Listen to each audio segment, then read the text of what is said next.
bien, bonjour, dans cette capsule, je vais te parler des prosimas ou somatides. Donc, il y en a sûrement parmi vous qui, si vous regardez cette vidéo, c'est que vous allez taper dans le moteur de recherche de YouTube et puis du coup, vous découvrez cette vidéo. Donc, vous en avez plusieurs qui vont parler du sujet. Vous avez si vous regardez des vidéos où vous faites en recherche Gaston Naessens, Alain Scoy, Antoine Béchamp, et puis somatide et prosima. En fait, dans le moteur de recherche, vous allez avoir tout un tas d'informations concernant les prosimas si vous tapez les prénoms de ces personnes dans le moteur de recherche, et puis évidemment si vous tapez prosima et somatide. Et moi, je vais aller chercher d'autres informations que vous n'allez pas forcément trouver dans ces vidéos-là, parce que c'est par rapport à ma pratique avec les constellations familiales et systémiques. Et oui, les constellations familiales et systémiques, cette technique thérapeutique va faire appel aux prosima et aux somatides dans certains cas, quand on va aller chercher pour résoudre des pathologies. Et je vais vous expliquer pourquoi. C'est pour ça que j'ai intitulé cette vidéo « Somatide prosima et soins énergétiques, approche quantique ». Je m'explique. Les prosima ou somatides, ce sont les plus petites cellules de notre organisme qu'on va pouvoir trouver dans le sang. Et donc, c'est des cellules qui sont visibles au microscope optique avec des forts grossissements. Mais donc, c'est beaucoup plus petit qu'un globule rouge ou qu'un globule blanc. Et en fait, la théorie, je vais dire, là, je ne vais parler que de théorie. Voilà, je n'ai pas de vérité absolue. Ce que je vais vous dire n'est officiellement pas prouvé au nom de la science. On va dire que, voilà, il n'y a pas de chercheur qui a déposé de théorie scientifique dessus. Donc, ce que je vous dis là, bien, soit vous êtes OK avec ça, sachant qu'il n'y a pas de théorie scientifique, soit vous n'êtes pas OK avec ça, et ça marche. Mais voilà, je vais vous exposer mon approche. Dans notre corps, nous avons tous un certain nombre de somatides. Et donc, en fait, ce sont ces somatides qui vont être les vrais architectes de notre corps, de nos organes. Alors, d'où viennent les somatides? Eh bien, la théorie veut que les somatides, ce sont quasiment des cellules qui sont quasiment indestructibles, c'est-à-dire face à la chaleur, face au grand froid, face à des acides, face à des bases, elles sont toujours présentes, elles sont toujours vivantes. Et puis on va en trouver dans le monde végétal, dans le monde minéral et dans le monde animal. C'est-à-dire qu'il y en a dans tout ce qui règne sur Terre, on peut trouver des somatides ou des prosimas. Et la théorie veut que, certainement, quand la Terre n'était que, il y a plusieurs milliards d'années, n'était que peut-être un gros morceau, un gros rocher avec des volcans, avec de l'eau à l'époque, ou peut-être pas encore de l'eau, en fait, les météorites qui venaient se cracher sur le globe terrestre devaient certainement contenir des prosimas. Et puis la théorie dit que ce sont les prosimas qui sont à l'origine de la vie sur Terre. C'est-à-dire que ces cellules ont une, voire des informations de la vie en elles.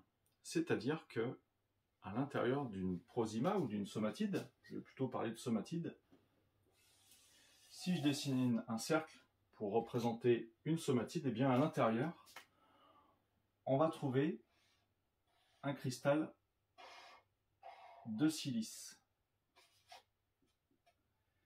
Toutes les somatides ont un cristal de silice. Et en fait, ce cristal est informé au départ et va s'informer au fur et à mesure de notre existence, de notre vie. Et quelque part, chacune de nos somatides, si elle vient d'une somatide qui est tombée d'une météorite, elle porte l'information de la vie. Et elle a permis la vie sur Terre, parce que peut-être que vous le savez, les premiers êtres vivants qu'il y a eu sur Terre, ce sont des bactéries, qui après se seront développées. Ça a été au début des êtres unicellulaires, puis après avec plusieurs cellules, des cellules sans noyau. Et comment fait une cellule sans noyau pour exister? Tout simplement parce qu'elle est constituée de somatides. Et il peut y avoir la vie qui s'incarne. Donc en fait, grâce aux somatides qui sont des cellules vivantes, elles vont permettre à des végétaux, à des animaux et aussi à des minéraux en fait, de s'assembler pour construire des éléments beaucoup plus complexes avec plusieurs cellules. Et donc, si on prend nous les humains, les somatides, c'est grâce à elles si on existe et si on est vivant et si en fait, quelque part, notre corps s'est construit parce qu'elles portent ces informations-là. Et ce sont des éléments qui s'adaptent en permanence. Ça, c'est hyper important. s'adaptent en permanence. Car elles sont soumises à des informations.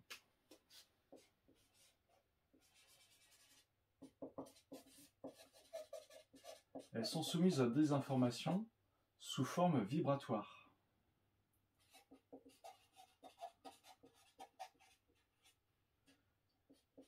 C'est-à-dire des ondes. Dont le cristal de silicium, lui, est particulièrement sensible. En fait, le cristal de silicium va être influencé par les vibrations, les informations, les ondes qui viennent de l'extérieur. Pourquoi je vous dis ça? Eh bien, tout simplement parce que si vous lisez un livre qui s'appelle La biologie des croyances du Dr Lipton, lui, il vient quelque part bouleverser les théories concernant l'ADN, l'ARN et la vie, puisque dans une cellule humaine, alors là, je ne respecte absolument pas du tout l'échelle, puisqu'une cellule humaine est beaucoup plus grosse qu'une somatide. En fait, la cellule humaine, la membrane de la cellule humaine est elle-même composée de milliers de somatides qui sont ici, tout autour de la membrane.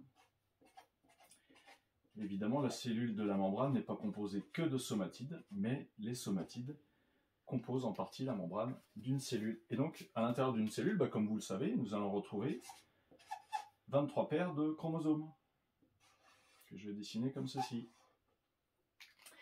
Et donc, la théorie veut que, là, c'est plus que la théorie, puisque les scientifiques vont nous dire que lorsqu'il y a une multiplication cellulaire, s'il y a une cellule qui mute, eh bien c'est l'ADN qui change son expression. C'est-à-dire que c'est l'ADN qui a décidé en fait, de faire un organe qui ne va pas être normal. C'est l'ADN qui va décider, comme ça, du jour au lendemain, de faire une cellule cancéreuse. Et si vous lisez La biologie des croyances du Dr Bruce Lipton, lui il va dire absolument pas. Absolument pas. Et là c'est prouvé scientifiquement. Ce n'est pas l'ADN qui décide de ce que doit faire la cellule. La cellule, elle est uniquement là, je dirais, c'est comme si c'était les ouvriers avec leur savoir-faire qui sont là, les chromosomes, mais par contre l'architecte, il est là. Ça va être l'influence extérieure qui va faire que la cellule va muter ou pas, va se multiplier ou pas, et peut faire une cellule cancéreuse, peut faire un organe qui va avoir une tumeur, etc., etc. Donc c'est l'extérieur, ici, l'extérieur qui influence la multiplication cellulaire.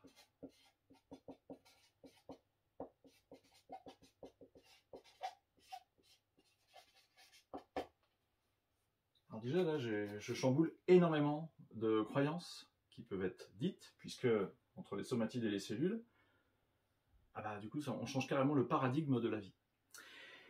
Et ce qu'il faut savoir, c'est que les somatides, en fait, ont cette capacité de muter. Et on appelle ça le polymorphisme somatidien, c'est-à-dire qu'une somatide va se transformer et va se transformer en bacille, c'est-à-dire qu'elle va se transformer en bactérie, elle va se transformer en mycélium, elle va avoir différentes formes. Alors ça, je vous invite à aller voir ça sur les vidéos que vous avez trouvées sur Gastronaissance avec Alain Scoy. Et en fait, les somatides, lorsque vous avez une infection, qui est due à, on va dire, des bactéries, des virus, des champignons, des mycoses, eh bien ce sont des somatides qui auront muté. Elles auront muté, mais elles auront également créé d'autres cellules, des virus, des bactéries. Ce sont elles qui sont à l'origine de la vie sur Terre, ce sont aussi elles qui sont à l'origine de tous les microbes que vous allez avoir en vous. Et pourquoi est-ce qu'elles vont faire certains microbes? Tout simplement parce qu'il y a des informations qui les obligent à s'adapter. Alors, pour aller plus loin, j'espère que vous me suivez. Imaginons, demain, là j'ai mon cerveau, hop, cerveau. Et puis en fait, une personne va percevoir quelque chose qui va la mettre en stress, qui égale un stress. imaginons cette personne, elle a une énorme peur de manquer d'argent. Tout simplement parce que, imaginons, elle va avoir un risque de faillite personnelle. Il va y avoir une séparation avec son conjoint ou sa conjointe qui fait que l'argent dans le foyer ne va plus rentrer comme on le souhaite, puisque du coup la personne va se retrouver toute seule. Et elle va avoir une énorme peur de manquer d'argent.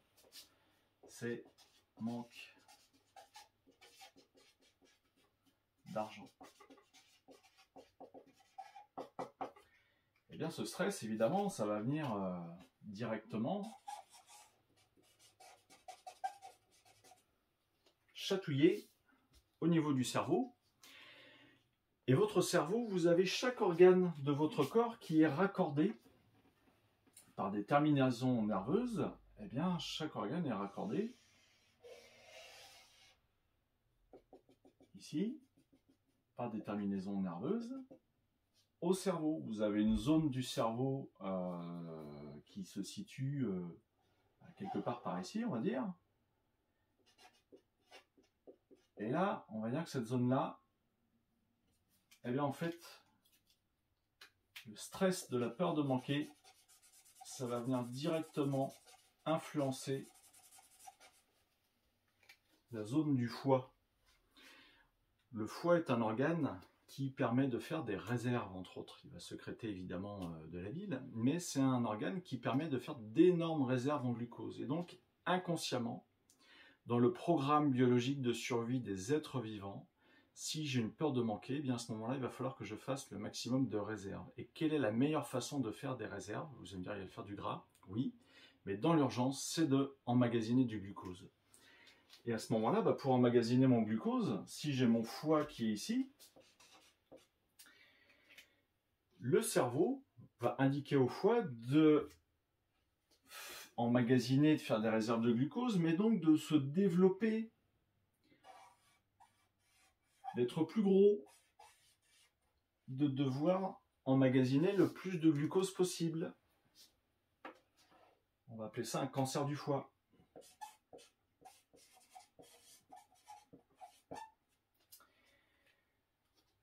Les terminaisons nerveuses, on est dans du ressenti, dans des émotions. Les émotions,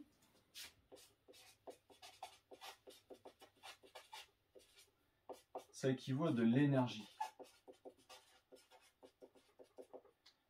Alors comment ça s'explique? Tout simplement parce que si vous êtes triste par exemple, vous sentez bien que dans votre corps, vous n'êtes pas du tout dans la même énergie que si vous êtes en colère, ou bien que si vous êtes en joie et que vous êtes gai. Vos émotions vont forcément induire une certaine énergie dans votre corps. Toute énergie, eh bien en fait, c'est une vibration.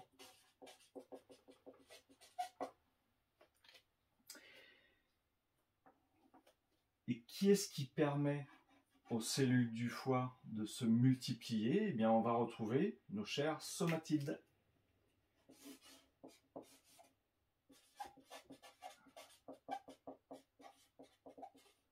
Ce sont les architectes, ce sont elles qui vont dire aux cellules du foie de se multiplier, c'est-à-dire qu'on va prendre des protéines, on va prendre des glucides, on va prendre des lipides, et tout ce que le corps a besoin pour pouvoir multiplier les cellules du foie.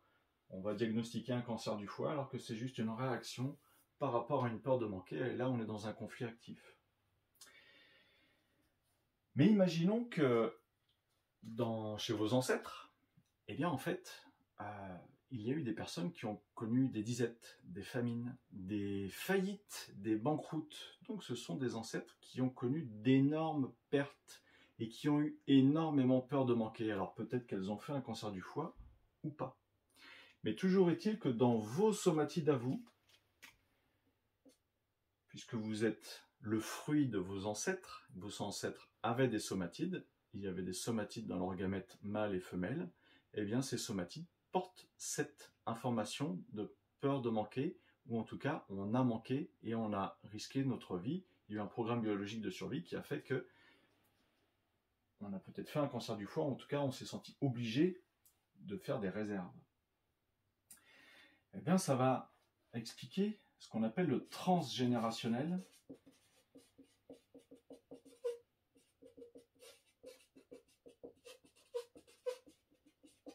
C'est-à-dire que vos somatides peuvent déjà avoir cette information que, en effet, au-dessus, il y a déjà eu des peurs de manquer, voire même les gens ont manqué, et ça va faciliter ce phénomène-là de cancer du foie. Et là où je veux en venir, eh bien, tout simplement, c'est que lorsqu'on a une pathologie, eh bien, généralement, c'est multifactoriel, c'est-à-dire qu'il peut y avoir les stress de la personne d'une part, et il peut y avoir les stress de ses ancêtres d'autre part. Et là, du coup, on est dans du quantique, théorie quantique. C'est-à-dire que l'information passe de génération en génération à travers quelque chose un stress qui est vibratoire et qui est stocké dans mon cristal de somatide, de silicium.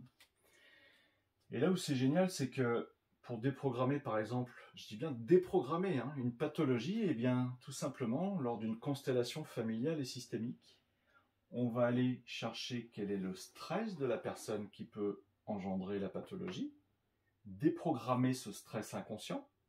On fait ça en constellation familiale et systémique, première chose.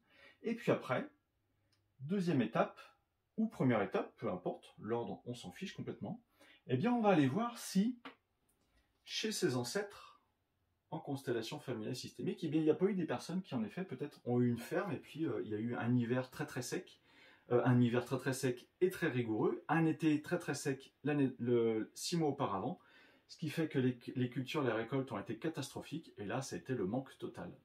C'est un exemple que je cite comme ça. Et bien, en fait, même chose, dans les constellations familiales et systémiques, on va aller déprogrammer cette mémoire collective.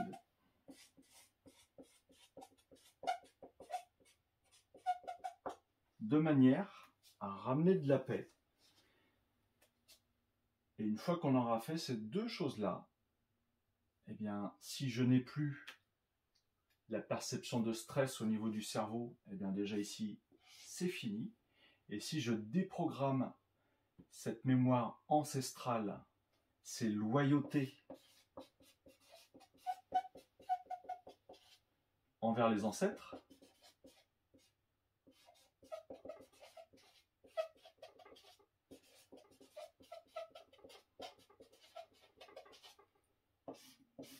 fini ça, ce qui fait que mes somatides ne sont plus influencés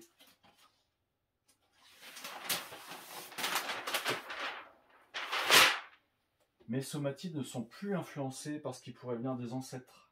Mes cellules ici du cancer du foie, en fait, n'ont plus ce stress extérieur, cette information qui va les obliger à faire la multiplication cellulaire. Fini ça.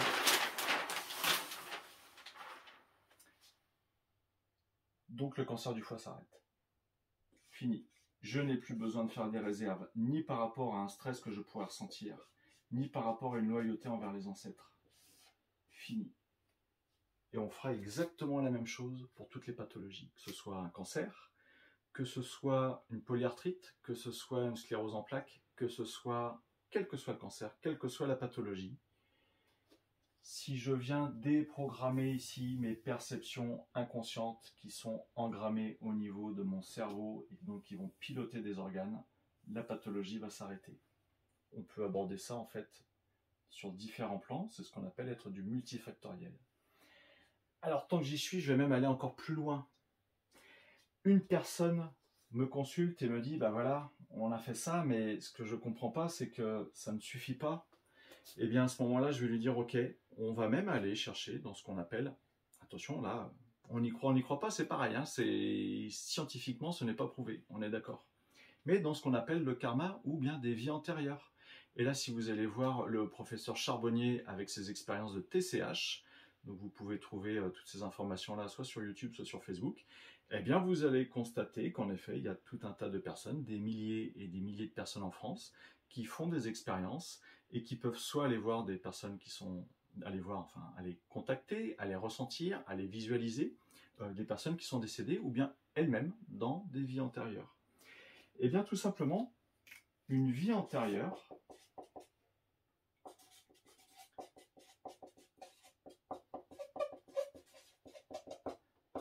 va avoir des informations émotionnelles qui peuvent aussi nous influencer et induire, éventuellement, des pathologies. Et la même chose, on est vraiment dans du quantique, ce sont des considérations quantiques qui ne sont pas encore acceptées aujourd'hui par le monde scientifique et le monde médical, mais toujours est-il qu'en soins holistiques, lorsqu'on les considère, on est très performant pour résoudre des problèmes de santé, des problèmes de comportement chez les gens. Lorsque je vais aller chercher dans une vie antérieure, s'il n'y a pas eu par exemple toujours mon problème de cancer du foie, eh bien une peur de manquer, si on déprogramme cette peur de manquer dans cette vie antérieure, une fois de plus, eh bien je supprime vibratoirement ce qui peut influencer et induire un cancer du foie.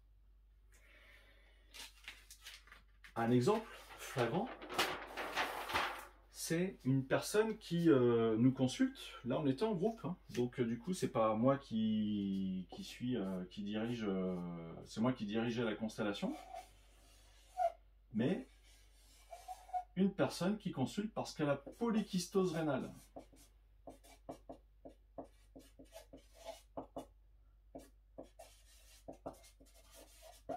En fait, c'est vraiment des micro-tumeurs, voire des grosses tumeurs qui se font au niveau des reins. Et au bout d'un moment, les personnes sont obligées d'être sous dialyse parce que les reins ne fonctionnent plus, ils ne font plus du tout leur fonction de filtrer le sang. Généralement, les problèmes au niveau des reins, c'est un stress en rapport avec les liquides. Donc ça peut être l'eau, l'huile, l'alcool, l'argent, le sang, les liquides, etc.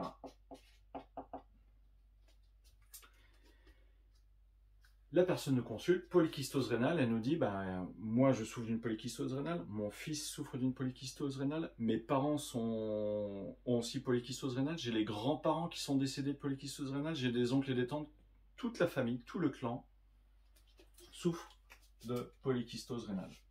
Tout le clan. Là, évidemment, il n'y a pas de hasard. Alors, les généticiens vont dire c'est une maladie génétique, sauf qu'ils ne peuvent pas la considérer comme maladie génétique. C'est pas une mutation génétique, c'est vraiment une pathologie à proprement parler. Et bien, ce qu'on a fait, c'est qu'on est allé chercher chez des ancêtres s'il n'y avait pas eu un conflit en rapport avec un liquide ou des liquides chez les ancêtres. Et en constellation familiale et systémique, c'est ça la magie de cette technique thérapeutique, et bien tout est accessible. Quelle est l'information qu'on va trouver, qu'on va chercher, qui permet de faire un lien entre un conflit en rapport avec les liquides et les reins de tout ce clan? Eh bien, chez les ancêtres, ce qui est ressorti, donc il y a des personnes qui vont incarner les ancêtres, eh bien, il y a eu un énorme problème, c'est-à-dire que ça devait être des ancêtres qui devaient avoir une ferme, une famille vivait dans une ferme, au bord d'une rivière, et en fait, cette rivière a dû faire une crue, il y a dû y avoir d'énormes pluies. La rivière est montée en crue et a dû emporter toutes les récoltes et tuer énormément de personnes sur son passage à cause de l'eau. L'eau, la montée de l'eau, conflit en rapport avec les liquides. Là, ici, on est avec de l'eau. Et j'avais demandé à 2 personnes d'incarner les somatides du clan en rapport avec la polykystose rénale.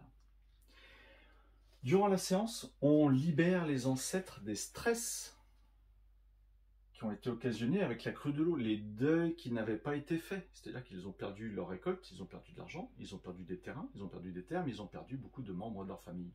Donc il y avait des deuils à faire.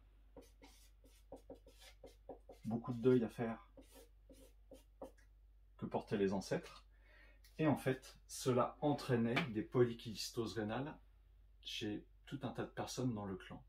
Et au moment où on a libéré les stress des ancêtres, les personnes qui incarnaient les somatides du clan se sont d'un seul coup apaisées. Elles ont ressenti tout de suite un apaisement dans leur corps et dans leurs émotions. C'est-à-dire que ça agit instantanément sur les somatides de toutes les personnes de tout clan. On est vraiment dans du quantique.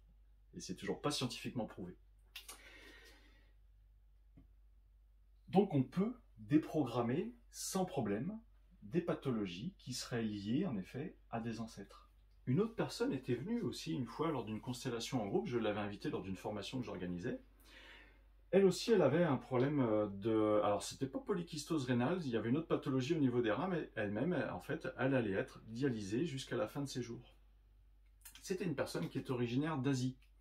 Et là, chez les ancêtres, eh bien, ce qu'on a trouvé, en fait, c'est que chez ses ancêtres, en fait, il y avait eu un gros conflit avec l'eau, c'est-à-dire qu'elle venait d'Asie, et c'était pour irriguer les rizières. Il y avait un conflit entre deux hommes qui s'étaient chargés d'une mission, en fait, de créer eh bien, des terrasses au niveau des montagnes pour pouvoir faire de la culture en terrasse sur les pentes assez ardues des montagnes. Et donc, elles devaient en même temps créer un réseau d'irrigation.